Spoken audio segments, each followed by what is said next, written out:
नमस्कार मित्रों, जय श्री महाकाल। आज बात करेंगे एक यक्षिणी साधना के अनुभव के विषय में। मित्रों, एक व्यक्ति थे जिनका नाम तेज प्रताप था और यह एक ब्राह्मण कुल के व्यक्ति थे। क्या होता है कि इन्हें साधनाओं के प्रति बहुत ही आकर्षण हो जाता है, जिसके कारण यह एक तांत्रिक से संपर्क करते हैं जो कि उज्जैन का तांत्रिक था। और ये जो व्यक्ति थे ये गुजरात के ही क्षेत्र के थे। तो क्या होता है कि ये उज्जैन जाते हैं और वहाँ पर एक तांत्रिक को अपना गुरु बनाते हैं। अपना गुरु बनाने के बाद इन्होंने उस तांत्रिक से अपने मन की इच्छा कही कि इन्हें यक्षिणी साधना करनी है। अब क्या होता है कि जब आप किसी तांत्रिक से संपर्क करते हैं तो जो उसके पास जो शक्तियां और सिद्धियां होती हैं, वही शक्तियां और सिद्धियां वह तांत्रिक आपको प्रदान कर सकता है। अब क्या होता है कि उस तांत्रिक ने सर्वप्रथम इन्हें यह सलाह दी कि आपको पहले भैरव की साधना करनी चाहिए। इसके बाद इन्होंने उस तांत्रिक से भैरव की साधना ली। लेकिन क्या होता है मित्रों, जब किसी व्यक्ति के मन में किसी भी अन्य शक्ति के प्रति आकर्षण होता है तो फिर वह किसी अन्य शक्ति की साधना मन से नहीं करता, और यही कार्य इस व्यक्ति ने भी किया। इन्होंने काल भैरव की साधना की, जो कि 40 दिन की साधना थी। लेकिन 40 दिन की साधना में इन्होंने मन लगाकर साधना नहीं किया। और एक प्रकार से कह सकते हैं कि जब भी साधनाओं में आपका मन नहीं लगता या फिर आप भक्ति भाव पूर्वक साधना नहीं करते तो उस साधना का कोई लाभ नहीं दिखता। आपको सिद्धि लाभ अवश्य हो सकता है क्योंकि आपने मंत्र जप किया है, लेकिन जो एक असली लाभ होना चाहिए, आपके शरीर में देवता का तत्व आना चाहिए, उनकी ऊर्जाएं आपके शरीर में आनी चाहिए।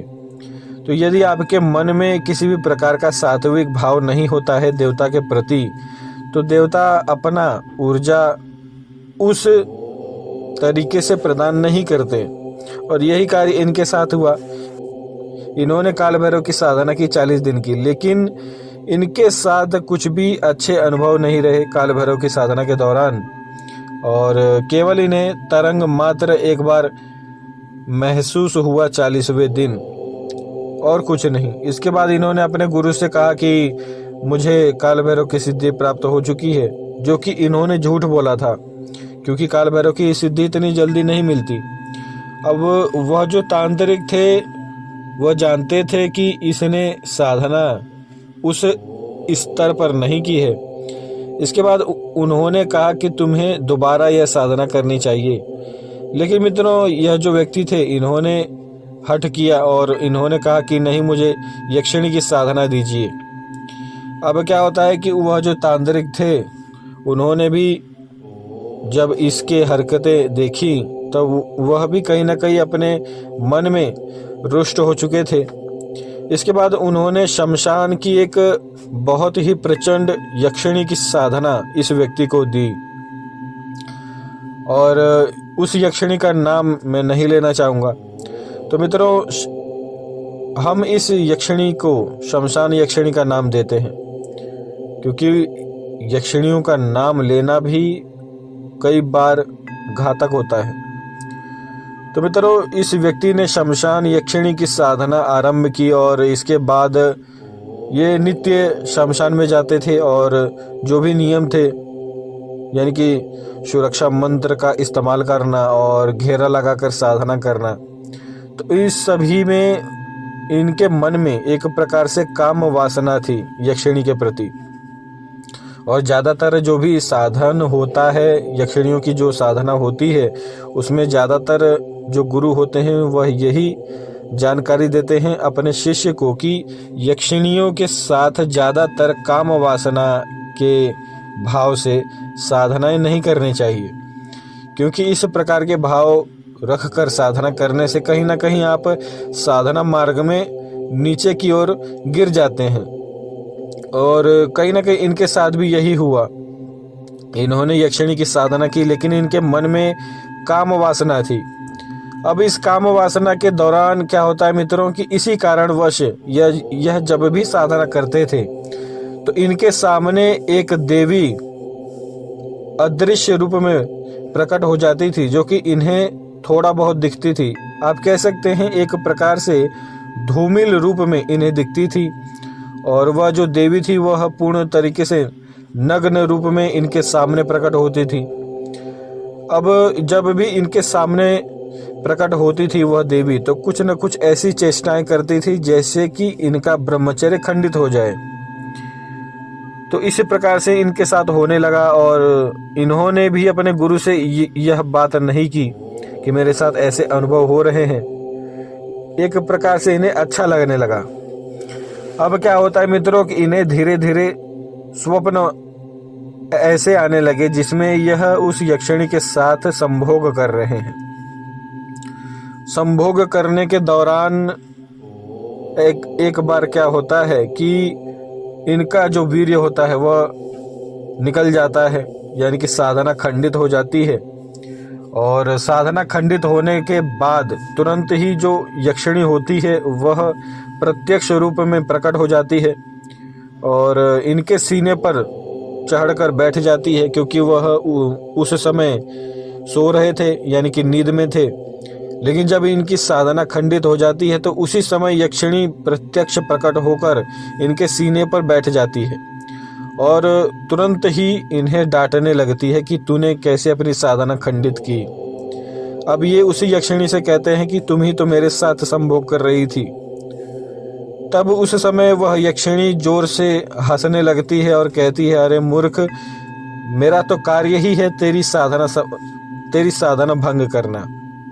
इस प्रकार से जब यक्षिणी ने कहा तब इन्हें इस विषय में जब मालूम पड़ा तो ये उसी समय यक्षिणी के सामने हाथ जोड़ने लगे और उससे क्षमा मांगने लगे।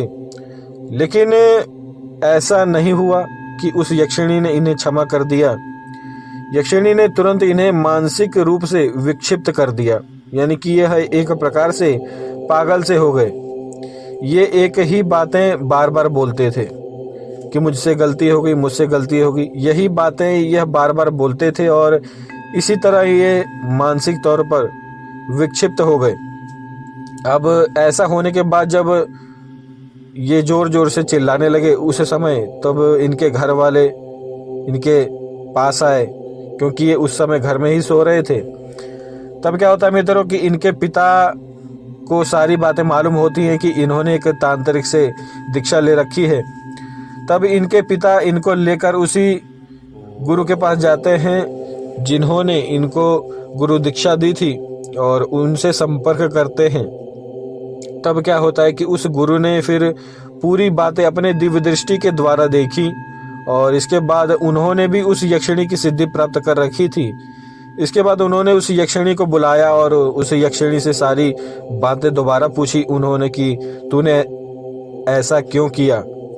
तब उस समय यक्षिणी यह कहती है कि ये मेरे साथ संभोग किया और संभोग करने के बाद इसने अपना वीर्य जो है वह स्खलित कर दिया।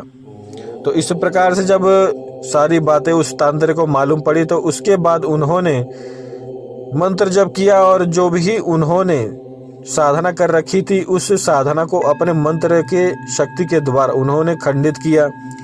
और खंडित करने के दौरान जब साधना खंडित हो जाती है किसी भी अन्य शक्ति के द्वारा, जैसे कि मैंने कोई भी साधना की तो कोई अन्य तांत्रिक चाहे तो अपने मंत्र जप के द्वारा मेरी उस साधना को खंडित कर सकता है।